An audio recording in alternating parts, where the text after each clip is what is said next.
మనం మన అసెంబ్లీ కాడికి పోవాలి. ఎందుకో మీకు కూడా ఎరికే కదా, పైసల మంత్రి శ్రీమాను బట్టి విక్రమార్కుల సారు వారు మన తెలంగాణ బడ్జెట్ పెట్టిండు. అంటే ఈ ఏడాది రాష్ట్రం కోసం ఎంత ఖర్చు చేయాలి, వ్యవసాయానికి ఎంత పెట్టాలి, బళ్ళకేంది, గుళ్ళకేంది, రోడ్ల కోసం ఏ పాటు ఖర్చు చేయాలి, ఇవో ఇవన్నీ ఉంటాయి అన్నట్టు. పాండ్రి మరి ఈ బట్టి సారు వారి పద్దు ఎట్లున్నది, ఏంది కథ, ఎవరికన్నా అక్కడికి వచ్చేది ఉన్నదా, ఎవ్వలకు పాయిదా వేసిండు, ఎవ్వలకు లాస్ అవుతుర్రు, అగో అట్లా అట్లా అరుచుకున్నట్టు వేద్దాం రాండ్రి నాయం బట్టి. మొత్తానికి ఎన్నో ఆశలు పెట్టుకున్న బడ్జెట్ ను మన బట్టి విక్రమార్క సారు అసెంబ్లీలో చదివి వినిపించిండు. అంతకు ముందు ఈ బడ్జెట్ కు కేబినెట్ ఆమోదం చెప్పి ముద్ర కొట్టిందట. మన సీఎం రేవంత్ సార్ కు బడ్జెట్ ను చూయించిండు బట్టి విక్రమార్క సారు. ఇగో ఈ బ్యాగుల్ని బడ్జెట్ లెక్కలున్నాయి. ఇక దీన్ని సీఎం సార్ దగ్గరికి తీసుకొని జరసేపు పరీక్ష పెట్టి చూసి పోటువలు దిగిండు. ఇక ఈ బ్యాగును చూస్తే రేవంత్ సార్కి ఏమనిపించిందో నాకు తెలియదు, అయినా మనకెందుకు కదా. ఇక ఈ కల్సుడు ముద్రగొట్టుడు అయిపోయినాక బరాబర్ 12 గంటలకు అసెంబ్లీలో బడ్జెట్ పాఠం చదివి అప్పచెప్పిండు బట్టి sir. I beg to present the annual financial statement budget for 2024-25. December నుండి నేటి వరకు 34,579 కోట్ల రూపాయలు వివిధ పథకాలపై ఖర్చు చేశాం. ఈ పథకాల్లో ముఖ్యమైనవి మహిళలకు ఉచిత బస్సు ప్రయాణం, 200 యూనిట్ల ఉచిత కరెంట్, రైతు భరోసా, బియ్యంపై సబ్సిడీలు మరియు చేయూత. సంక్షేమంతో పాటు మూలధన వ్యయానికి క్యాపిటల్ ఎక్స్పెండిచర్ కూడా అదనంగా 19,456 కోట్ల రూపాయలు ఖర్చు చేశాం. మొత్తం 2,91 కోట్ల రూపాయల బడ్జెట్ అట.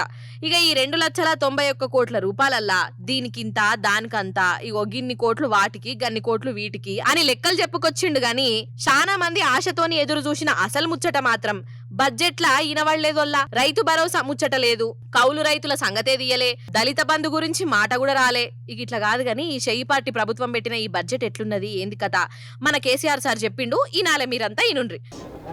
రాష్ట్ర రైతులను పొగుడుతున్నట్టుగానే పొగుడుతూ వెన్నుపోటు పొడిచింది ఈ ప్రభుత్వం. ఖచ్చితంగా స్పష్టంగా వాళ్ళ వైఖరి చెప్పినారు.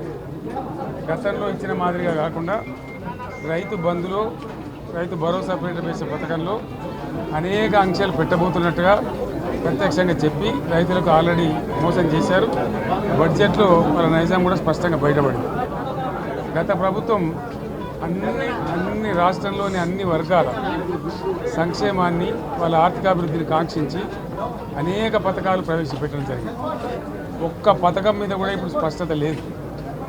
ఫర్ ఎగ్జాంపుల్ యాదవుల కోసం ఉన్నటువంటి వాళ్ళ అభివృద్ధి కోసం పెట్టినటువంటి గొర్రెల పెంపకం పథకాన్ని టోటల్గా మూసివేసినట్టుగా మనకు అర్థమవుతా ఉంది. ఇప్పటికే యాదవ సోదరులు చెల్లించిన డిపాజిట్ కూడా తిరిగి వాపసు తీసుకున్న ఈ ప్రభుత్వం ఎక్కడ కూడా లేదు. దళిత వర్గాల కోసం గణితంలో ప్రవేశపెట్టబడ్డ విప్లవాత్మకమైనటువంటి దళిత బంధు పథకాన్ని ప్రస్తావన కూడా లేదు. ఇది చాలా దురదృష్టకరం. అదేవిధంగా మత్స్యకారులకు ఆ భరోసా లేదు, ఎవరికి కూడా చెప్పుకోదగ్గ భరోసా లేదు. ఇందులో విశేషం హైలైట్ ఏంటంటే ఆర్థిక మంత్రి ప్రతి మాటను ఒత్తి ఆ డబ్బు వచ్చినప్పుడు అదేందుకు పెద్ద మహాప్రపంచ విజయంలాగా ఒత్తి చెప్పడం తప్ప కొత్తది ఏమీ లేదు. ఒత్తి పలుకులు పలకడం తప్ప కొత్తగా చెప్పింది ఏమీ లేదు. ఏ ఒక కొత్త సంక్షేమ పథకం కానీ ఏది కూడా లేదు.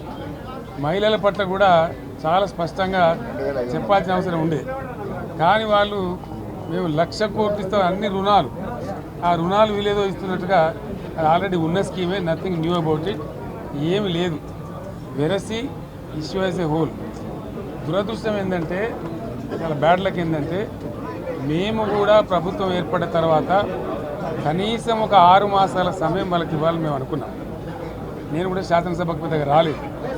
కానీ ఈరోజు బడ్జెట్ చూస్తే ఏ ఒక్క పాలసీ ఫార్ములేషన్ జరగలేదు. మాకు స్పష్టమైన అవగాహన ఉండే ఈ రాష్ట్రంలో వ్యవసాయ స్థిరీకరణ జరగాలని మేము 2 పంటలకు కూడా ఇచ్చినాం రైతు బంధు. వీళ్ళు ఎగ్గొడతామని చెప్తా ఉన్నారు. మేమేదో రైతులకు ఇచ్చిన డబ్బును దాన్ని పాడు చేసినాము, చెడగొట్టినాము, దుర్వినియోగం చేసామన్న పద్ధతిలో దురదృష్టకరమైన వ్యాఖ్యలు చేస్తూ ఉన్నారు. అంటే ఇది పూర్తిగా రైతు శత్రు ప్రభుత్వం అనేది తెలుస్తూ ఉంది. ధాన్యం కొనుగోలు చేయలేదు, విద్యుత్ సరఫరా చేయడం లేదు, నీళ్ళు సరఫరా చేయడం లేదు, చాలా ఇబ్బందులు పెడతా ఉన్నారు. ఇంకా రైతు భరోసా, రైతు బంధు గురించి ఇంకా ప్రస్తావనే లేదు. ఎప్పుడు వేస్తారని మా ఎమ్మెల్యేలు అడిస్తే కూడా కనీసం సమాధానం చెప్తలేరు. కాబట్టి రైతులను వంచింది ప్రభుత్వం, వృత్తి కార్మికులను వంచింది. స్టోరీ టెల్లింగ్ లాగా ఉన్నది తప్ప బడ్జెట్ చెప్పినట్టు లేదు. ఇది పేదల బడ్జెట్ కాదు, రైతుల బడ్జెట్ కాదు, యువల బడ్జెట్ విశ్లేషణలో మీకు తెలుస్తుంది. భవిష్యత్తులో బ్రహ్మాండంగా మేము దీన్నంతా కూడా చీల్చి చెండాడబోతాం. మొత్తానికి బట్టి సార్ చదివిన బడ్జెట్ ఉత్త బడ్జెటే అని కేసీఆర్ సార్ అన్నాడు కదా. కేసీఆర్ సారే కాదు, పొద్దటి సంధి టీవీల ముందు కూర్చొని బట్టి సారు పాఠమంతా ఇన్న జనాలు కూడా ఇదే మాట అంటుండ్రు. ఏ మాట కామాటేనోళ్ళ అన్ని సినిమాలు ఒక తీర్లో ఉండయి అన్నట్టు అందరు దొంగలు కూడా ఒక్క తీర్లనే ఉండరు. గజ దొంగలు, దోపిడీ దొంగలు, గొలుసు దొంగలు, కంతిరి దొంగలు, ఇంటి దొంగలు, దొంగలకే దొంగలు, మర్చిపోయినా ఓటుకు నోటు దొంగలు, ఇగో ఇట్లుంటారు కదా. అయితే దొంగలల్లా కొందరు మంచి దొంగలు, మనసున్న దొంగలు కూడా ఉంటారు. అసాంటి చిత్ర విచిత్రమైన దొంగోడు మన ముచ్చట్లకి వచ్చిండు. ఇక మరి అట్లా వచ్చినప్పుడు మనం సప్పుడే కూకోవద్దు కదా. ఆ దొంగోని కష్టము, బాధ, ఆవేదన, ఆక్రందన, తండ్లాట ఇగో ఇవన్నీ చూడాలి కదా. చూడాలంటే మనం రంగారెడ్డి జిల్లా మహేశ్వరం కాడికి పోవాలి. పాండ్రి మరి చలో మహేశ్వరం. ఇప్పుడు మనం మహేశ్వరంలో ఉన్న వినాయక మెస్ హోటల్ కాడున్నముల్లా రాత్రైంది, హోటల్ బంద్ అయింది. ఇక దొంగోడు డ్యూటీ ఎక్కిండు. హగగగగగో పచ్చంగేసుకున్నాడు చూడు. వీడే ఇప్పుడు ఈ హోటల్ను పోతం చేసి ఎగురం పెట్టుకున్నాడు. తాళం వలగొట్టేందుకు ఒక రాడ్డు, ఏలి ముద్దర్లు పడకుండా చేతులకు గ్లౌజు, ముఖం కనబడకుండా తువ్వాల గిట్ల చుట్టుకొని మంచిగా బందోబస్తుగా తయారై ఇక రంగంలోకి దిగిండోల్లా. ఇటు దేవులాడిండు, అటు దేవులాడిండు.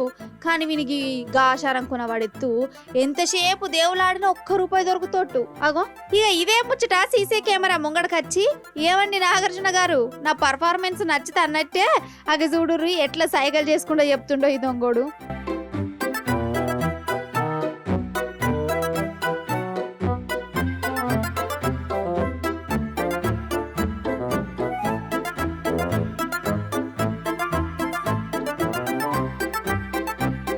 చూసిరా, మీకో దండంరా నాయనా.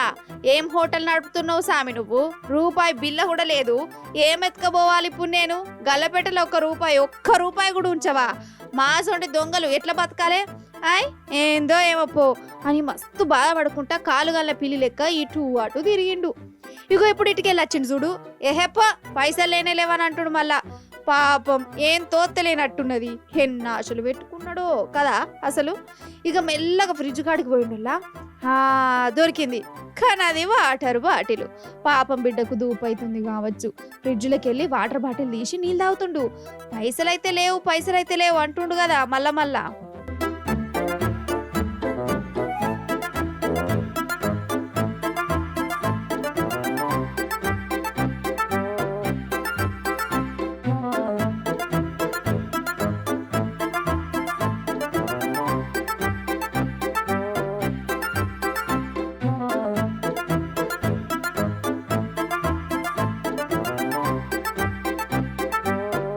కానీ నీళ్ళు తాగంగానే వీని మనసుకి ఏమనిపించిందో ఏం పాడో మళ్ళీ వచ్చిండు. జేబులోకి వెళ్ళి పర్సు తీసి అందులోకెళ్ళి ₹20 నోటు తీసి బల్ల మీద పెట్టి బాటలు తీసుకొని పోయిండోల్లా. అంటే ఈ దొంగోడు దొంగతనానికి వచ్చి బాటలు తీసుకొని ఉల్టా ₹20 ఇచ్చిపోయిండు అన్నట్టు. తీసుకో పండగ చేసుకో అనుకుంటా. ఏమన్నా దొంగోడా అసలు. గింత కష్టపడ్డ ₹1 దొరకకపోయే వరకల్లా ఎంత హర్ట్ అయిపోయిండో. కట్టమంతా బూడి పాలైపోయే. బాటల్ పైసలు పెట్టిన చూసుకో, మళ్ళా నీళ్ళ బాటిల్ పోయిందని పోలీసుకు ఫిర్యాదు ఇయ్యవు అని మళ్ళా చెప్తుండోల్లా. పాపం ఇలా బోని మంచగా లేనట్టున్నది. రాత్రంతా నిద్ర ఖరాబ్ చేసుకొని ఒక ప్లానింగ్ తోని దొంగతనానికి వస్తే ఉల్టా ₹20 లాస్తో ఉత్త చేతులతో పోవాల్సి వచ్చింది దొంగోడు. నిజంగా వీడు విచిత్రమైన దొంగోడే పట్టు.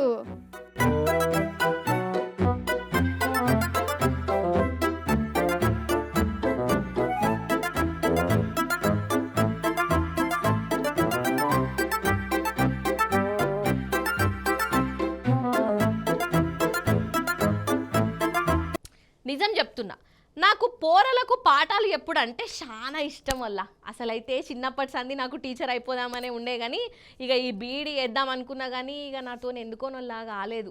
ఇగో ఇప్పుడు ఇక మీ ముంగట కూర్చొని ముచ్చట్లు చెప్తున్నా. ఇక సప్పుడు ఏక ఇంట్లో ట్యూషన్లు అన్న పెట్టుకొని ఇక నాకు ఆయిస్ట్ తీసుకోబుద్ది అవుతుంది. కానీ ఇక వాడకో ట్యూషన్లు ఉండే. ఇక సరే పట్టురి. అయితే ఈ చదువుల సంగతి పక్కకు పెడితే ఇప్పుడు మీకు ఒక టీచర్ అమ్మ కాడికి తోలుకపోతా. ఇక ఈ టీచర్ అమ్మని చూస్తే మీరు పరిశాన్ అవుతారు వల్ల. ఆ మేడం చెప్పే పాఠాలు కూడా అట్లనే వింటారు. జల్దీ నిందాం రాండ్రి. గుడ్ మార్నింగ్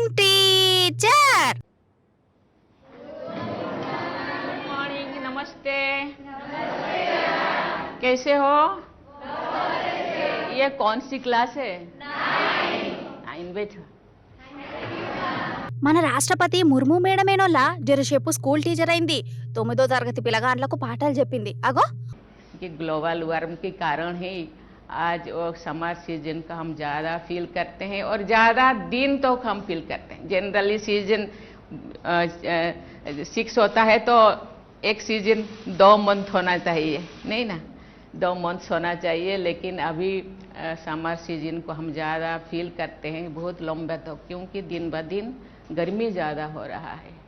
అమ్మో ఏమో అనుకున్నా గానీ ఒక్కొక్కరి పేర్లు అడుక్కుంటా టీచర్లు చెప్పినట్టే ఎంత మంచిగా చెప్తుందో కదా ग्लोबल वार्मिंग को कुछ हद तक हम रोक पाएंगे और उसके लिए तो हम लोगों को ही झेलना पड़ता है, हम लोगों को ही परेशान होना पड़ता है। इसीलिए इससे बचने के लिए हमको ये सब चीज़ें करना चाहिए, खुद करना चाहिए, ज़्यादा से ज़्यादा पेड़ लगाना चाहिए। प्रधानमंत्री ने बहुत अच्छा मैसेज दिए है कि माँ के नाम एक पेड़ लगाना चाहिए। मुझे लगता है टाउनशिप में इतने स्पेसेस नहीं है होगा, लेकिन जिनके घर के अंदर या बाउंड्री के अंदर ऐसे कोई स्पेस है तो वहाँ माँ के नाम एक पेड़ लगाना चाहिए। అయితే ముర్ము మేడం రాష్ట్రపతి అయ్యి 2 ఏళ్లైందోల్లా ఈ 2 ఏళ్ల సంబరాన్ని బడి పిల్లలతోని గిట్ల జరుపుకున్నది బడికి పోయి పోరలకు పాఠాలు చెప్పింది అయితే రాష్ట్రపతి మేడం వెనకట టీచరేనట ఇప్పుడు దేశంలోనే పెద్ద పదవిలో కూర్చున్నా గానీ పిల్లలకు పాఠాలు చెప్పుడంటేనే మస్తు ఇష్టమట అందుకే రాష్ట్రపతి భవన్ కానే ఉన్న బడికి పోయి 9వ తరగతులకు పర్యావరణ పరిరక్షణ చెట్లను కాపాడుడు ఎలా మొలకలు నాటుట్ల మన జిమ్మదారేంది ఇగో వీటి మీద పోరలకు మంచిగా అర్థమయ్యేటట్టు చెప్పింది అగో పోరలు చూడురి ఎంత బుద్ధిగింటుర్రో నిజంగా రాష్ట్రపతి మేడంతోని పాఠాలు చెప్పించుకున్నారంటే ఈ 9వ తరగతోళ్ళు అదృష్టవంతులే పోరి రాష్ట్రపతి మేడం మా క్లాస్కి వచ్చింది పాఠాలు చెప్పిందని ఎంత సంబరపడ్డారో ముర్ము మేడం చెప్పిన పాఠం కలకాలం యాదుకుంటది కదా వీళ్ళకు మన కేసీఆర్ సార్ కట్టిన కాళేశ్వరం ప్రాజెక్టు మీద ఈ 7-8 నెలల సంధి ఎంత బద్నాం చేస్తాన్లో చూస్తూనే ఉన్నాం కదనోళ్ళ మనం కూడా అసలు నన్ను అడిగితే కేసీఆర్ సారు మీద కోపము కాళేశ్వరం మీద తీస్తున్నారు అని అనిపిస్తున్నది నాకే కాదోల్లా రైతులు గదే మాట అంటున్నారు అందుకే కాళేశ్వరాన్ని కావాలని ఖతం చేస్తున్నారా ఏంది అని చాలా మందికి అనుమానాలు కూడా వస్తున్నాయి అందుకే మన బీఆర్ఎస్ లీడర్లు కాళేశ్వరం ప్రాజెక్టు టూర్ పెట్టినరోల్లా ఫస్ట్ మానేరు దిక్కు పోయిర్రు ఇక అక్కడి పరిస్థితిని చూసిర్రు పాండ్రి మరి మనం కూడా వాళ్ళెంబడి ఓమల్క పోయేసొద్దాం రాండ్రి ఇగో ఇదే మన మానేరు డ్యామ్ అయ్యయ్యయ్యో అసలైతే పోయినేడాది ఈ టైంకు ఎట్లుండేనోల్లా ఇగో ఇప్పుడు ఎట్లున్నది నీళ్లతోని కలకలలాడవలసిన డ్యాము ఇప్పుడు మైదాన్ లెక్క మారిపోయింది అమ్మ తోడు చెప్తున్నానోల్లా మానేరును ఇట్లా చూస్తుంటే నాకే పానం కలుక్కుమంటున్నదోల్లా ఇక్కడోళ్ళకి ఇంకెట్లా అనిపిస్తున్నదో కదా కన్నెపల్లి పంప్ హౌజు మేడిగడ్డను బజార్ను చూసేందుకు మన బీఆర్ఎస్ లీడర్లు బయలుదేరు కదనోల్లా first Karimnagar lower Maner dam ను చూసి అక్కడి కథ జనాలకు చూయించిర్రు అగో మన రామన్న మాట్లాడుతున్నాడు ఈనుండ్రి ప్రపంచంలోనే అతిపెద్దదైన multi stage lift irrigation project Kaleshwaram రూపంలో కేసీఆర్ గారు నిర్మించడం వల్ల భారతదేశంలోనే తెలంగాణ రాష్ట్రం ధాన్య భాండాగారంగా మారింది భారతదేశానికే మరి పంజాబ్ను హర్యానాను తలదన్ని మరి నీటి సమృద్ధిని సాధించడం వల్ల వ్యవసాయ విస్తరణ కూడా అపారంగా జరిగింది దురదృష్టం మరి మేడిగడ్డలో జరిగిన ఒక చిన్న సంఘటనను పట్టుకొని దానిని భూతద్దంలో చూపెట్టి మొత్తం కాళేశ్వరం ప్రాజెక్టే ఒక విఫల ప్రయత్నంగా చేసే క్రమంలో భాగంగా రేవంత్ రెడ్డి గారి ప్రభుత్వం గత 8 నెలలుగా లక్షలాది మంది రైతుల జీవితాలతో చెలగాటమాడుతా ఉన్నది సరిగ్గా ఇదే రోజు పోయిన సంవత్సరం ఎక్కడైతే ఈ రోజు మేము నిల్చొని ఉన్నామో లోవర్ మానేర్ డ్యామ్ లో 12 పైచిల్కు టీఎంసీలు ఆనాడు అంటే సగానికి పైగా కెపాసిటీ ఆనాడు లోవర్ మానేర్ డ్యామ్ లో ఉండేది సరిగ్గా ఇంకో 5 రోజుల తర్వాత పంపింగ్ అనేది టైం చేయడం వల్ల ఎల్ఎండి 24 టీఎంసీలు కూడా ఆనాడు మేము నింపి రైతుల గుండెల్లో ఒక భరోసా నింపగలిగినాం కానీ ఈ సంవత్సరం ఇప్పుడే అధికారులతో మాట్లాడుతూ ఉంటే అధికారులు స్పష్టంగా చెప్తా ఉన్నారు ఇప్పటికి 45% తక్కువ వర్షపాతం నమోదైంది ఈ సంవత్సరం భవిష్యత్తులో సెప్టెంబర్ మాసం దాకా వర్షాలు కురిసే అవకాశం ఉన్నా దానికి గ్యారంటీ లేదు కాబట్టి పంపింగ్ అనేది ఇంకా మేము నిర్ణయం తీసుకోలేదు అని అధికారులు చెప్తా ఉన్నారు ఇవాళ అక్కడ లక్షల క్యూసెక్కుల నీళ్లు కిందికి పోతా ఉన్నాయి ప్రతిరోజు కిందికి గోదావరి నదిలో అది ముచ్చట కాదొల్లా ఏదన్నా చిన్న చిన్న రిపేర్లు ఉంటే చేయించాలే గాని అసలు ప్రాజెక్టునే బంద్ పెట్టుడు ఏందొల్లా? అసలు మనసుల కోపాలుంటే రాజకీయంగా చూసుకోవాలి గంతే గాని ఈ ప్రాజెక్టుల మీద రైతుల మీద చూయించుడేంది? గిట్లనే ప్రభుత్వాన్ని నిలదీస్తున్నారు రైతులు. ఇవన్నట్టోళ్ళు అయ్యాలటి ముచ్చట్లు. మళ్ళీ రేపు వస్తుంది కదా మీ మల్లీశ్వరి, అప్పుడు వచ్చేటప్పుడు ఇంకిన్ని ముచ్చట్లతో కలుస్తుంది. అప్పటిదాకా మీరైతే చూస్తూనే ఉండు టీ న్యూస్. నేనుంటా మరి. నమస్తే, టాటా.